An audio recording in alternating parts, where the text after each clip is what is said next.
courtroom has rules, the internet has rhythms. In this episode, Trial by Internet, how social media shapes perception and harm, we map how platforms turn fragments into verdicts, how audiences can keep their balance, and how creators can publish without adding to collateral damage. We avoid graphic detail and keep guidance practical, repeatable, and platform agnostic. Begin with the mechanics of virality. Platforms reward novelty, emotion, and identity. A post that triggers anger or affirmation spreads faster than a careful document. Single frames and 10-second clips become symbols, stripped of context. The algorithm does not ask if a clip is representative. It asks whether people react. This means your feed often shows the most extreme angle first. Remember, a vivid example is not the whole distribution. Perception shifts with repetition. When a claim appears across many accounts, the brain treats it as more likely, even if all posts cite the same source. This is called the illusory truth effect. Screenshots travel without links, quotes detach from documents. The antidote is to ask for provenance before you accept weight. Where did this originate? What is the date? And is there a primary source I can read? Save the answer with the post so your future self does not need to recheck. Audiences fall into 3 traps: speed, certainty, and scope creep. Speed means sharing before reading. Certainty means rounding complex facts to confident conclusions. Scope creep means pulling in unrelated people or issues to fit a narrative. A protective habit is the 90-second pause. Open the earliest source, scan dates, and write one sentence that distinguishes confirmed facts from claims. If you cannot do that in 90 seconds, do not amplify. Creators face different traps: incentives, mislabeling, and main character dynamics. Incentives push toward hot takes and frequent posting. Mislabeling occurs when content is framed as breaking, though it is speculation or old news. Main character dynamics arise when a private person is turned into a symbol. The crowd treats them as a character rather than a human. A responsible creator writes labels clearly: confirmed, alleged, disputed, names only public figures when necessary, and redacts details of non-public individuals that are not essential to understanding. Ethics are not abstractions, they are small choices. Blur house numbers and children's faces. Do not publish home addresses or unredacted legal filings that expose private data. Avoid audio of distressed individuals unless they are public figures speaking in a public capacity and the content is necessary to understanding. When you quote, link to the document. When you correct, do it where the original spread. Corrections do not erase harm, but they stop its growth. A quick method for reading high-profile threads. Step 1. Scroll to the oldest post in the thread and read forward. New inserts often change meaning. Step 2. Look for primary attachments, filings, pressers, reports. Step 3. Check the author's past accuracy on similar topics. Step 4. Search for credible counterviews and note where arguments actually disagree, facts, interpretation, or values. Step 5. Write your own 2-column note. Anchors dated documents versus narratives, claims, and analysis. Share only what survives that split. For journalists and podcasters, publish with burden of proof labels. Use: alleged for unproven claims, charged for filed cases, convicted or acquitted for outcomes. Never swap them.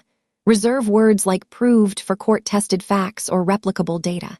If you are covering a live case, build a living document that tracks filings chronologically, then refer to it in each episode.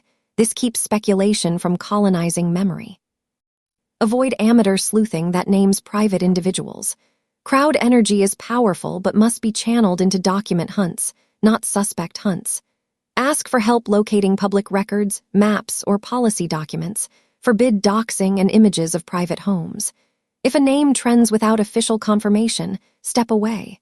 The cost of a wrong name is paid by a real family. Recognize motivated reasoning. When evidence threatens identity, people defend identity, not truth. In practice, this looks like whataboutism, moving goalposts, and changing standards of proof depending on the side. Do not argue with identities, it wastes time. Offer documents for readers who are open to them and step back from those who are not. Your job is to inform, not to win every thread. Here are scripts you can save for heated moments. For audiences, I haven't seen a primary source for this, I'll wait. For creators, Correction, I overstated X. The earliest source says why I've updated the post and left the edit note. For moderators, we remove names of non-public individuals and home addresses. Share documents, not targets. For friends, this is upsetting. Before we share, let's find the document or official statement. Platforms provide safety tools, use them. Mute keywords during trials to avoid overload. Limit replies to followers when posting sensitive updates. Report doxing and threats, include screenshots with timestamps. Turn on quality filters for DMs. If harassment spikes, step back and use scheduled posts for essential updates. Silence can be strategic. It gives space for documents to surface and for emotions to cool. A word on video and audio receipts. Short clips persuade. But clips are selections. They are neither full records nor automatically fake. Before relying on a clip, ask, is there a longer version? Does the uploader have a history of context loss? And is there a transcript? If you post a clip, add the timecode and a link to the full source. If a clip later proves misleading, delete or label it and apologize. Integrity beats stubbornness. For families caught in public storms, here is a small shield. Choose a single spokesperson and a single channel for updates. Post brief, factual statements with dates. Do not read comment sections. Ask a trusted person to monitor for doxing and to report abuse. Share only what serves immediate needs, safety, search information, official contacts.